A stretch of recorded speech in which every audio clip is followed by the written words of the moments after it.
Cari amici, care amiche, un video flash lampo velocissimo. Voglio solo dirvi che è uscita la nuova funzionalità di Notebook LM che permette di ottenere riassunti video dei vostri materiali.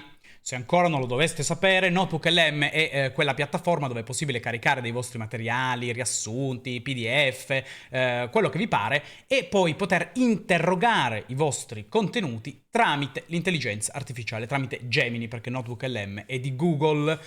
Dove potete trovare questa nuova funzionalità? È già disponibile su tutti gli account, ma per il momento è limitata soltanto all'inglese. Hanno anche cambiato un pochettino l'interfaccia, quindi potete avere più mappe mentali, più overview e più overview video.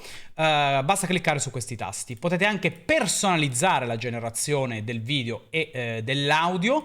Come vedete ci mette un pochettino, è qua che macina. In questo caso io gli ho dato i miei bellissimi materiali del corso di introduzione all'informatica, ma se volete potete usarlo anche per cose un po' meno serie, come ad esempio ottenere un riassunto del video di Franchino, Criminale, che assaggia i panini di Ciccio Gamer 89. Ed è proprio questo quello che state per vedere. Io vi lascio questo esempio, giusto per farvi vedere così com'è. Fatemi sapere voi nei commenti che cosa ne pensate, se siete stupiti. Devo dire che per studiare Notebook LM secondo me è un tool veramente molto molto buono. Ovviamente non è perfetto, occhio sempre alle risposte. Noi ci vediamo in un prossimo video, vi lascio al riassunto video del video di Franchino il Criminale e Arveze. Okay, so today we are going to break down what might be one of the most brilliant displays of sarcasm I've ever seen. It all centers on a food review that, on the surface, looks like glowing praise. But is it? Let's deconstruct this thing. So, picture this. An Italian food critic and YouTuber, Franchino il Criminale, is tasting a new sandwich from a rival. He takes a bite, and these are the words he uses. A stroke of genius.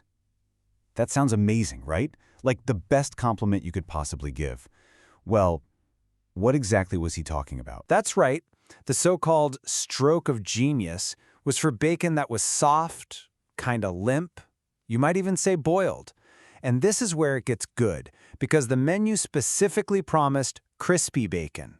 And that single contradiction, that's the key that unlocks this entire masterful takedown. Now, to really get what's happening here, we have to rewind a little, because this story isn't actually about a sandwich.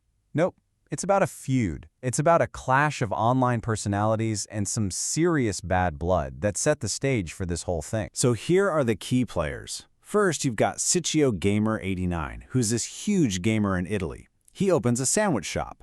Then, another food reviewer, Giulia, gives his shop a pretty negative review. But instead of just taking the feedback, Ciccio kind of loses it. And for some reason, he keeps bringing up Franchino's name, basically dragging our guy into the drama. And when I say he lost it, I mean he really lost it. These are just some of the things he said in response to that bad review. It was this super aggressive reaction that turned a simple food critique into this massive online feud. And it's exactly why Franchino felt like he had to step in. So after getting his name dropped over and over again, Franchino decides there's only one way to handle this. He's got to try the food for himself. He goes ahead and orders 3 of Ciccio's sandwiches to do his own taste test, for everyone to see. Before we even get to what they tasted like, let's just talk about the price. 14 euros for one sandwich. For that kind of money, you're not just expecting it to be good, you're expecting it to be pretty much perfect. And, well, that expectation of perfection gets challenged right out of the gate. The first sandwich, called the Bacon, it promised crispy bacon but served up something soft. It promised a perfectly cooked burger, but what he got was clearly overdone. But this is where Franchino's review gets really, really interesting. This quote is his whole technique in a nutshell. Instead of saying, hey, this is a flaw, Franchino praises it. He calls it an intentional, artistic choice. The soft bacon and the overcooked burger aren't mistakes, you see, they're identity. It's a bold choice to move away from, just cooking things well. Okay, one sandwich down. Then, in the second one, the Amatriciot, Franchino finds something extra. Something that definitely was not on the menu. A hair. You'd think, okay, that's bad. But maybe it's just a one-off mistake, right? Wrong. So wrong. In the third and final sandwich, the carbonaro, he finds a second hair. And without even blinking, Franchino just calls it the secret ingredient. He praises it as that little special touch that makes the whole thing unique. The deadpan delivery is just masterful. So by this point, you can see his pattern, right? It's a work of art.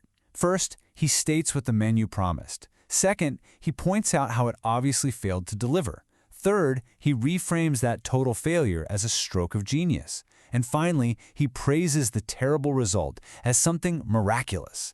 It's like a surgical strike disguised as a compliment. So, after the soggy bacon, the overcooked burger, and not one but two secret ingredients, we finally get to the verdict. What score could he possibly give this experience? A perfect 10. Out of 10. After all of that, he says it's flawless. But the real masterstroke, the real killer blow, is what he says immediately after giving the score. He gives the perfect score, and then he just twists the knife with this beautiful bit of fake humility. He says he's unworthy of a visit from someone who is clearly such a culinary visionary. It is the final, devastating punch, and it's delivered with a polite smile. Honestly, this whole review is a textbook definition of passive aggression. That 10 out of 10 score, it wasn't a rating, it was a weapon. It gave him this perfect cover of positivity. How can you get mad at a 10 out of 10? While his descriptions and his tone made it absolutely crystal clear how he really felt. And this whole thing leaves us with a pretty interesting question. I mean, the review went absolutely viral, but were people really reacting to the quality of the food? Or were they just totally captivated by the drama? By the brilliant, almost theatrical way one person can dismantle another? It really makes you wonder what we're all hungry for when we log on.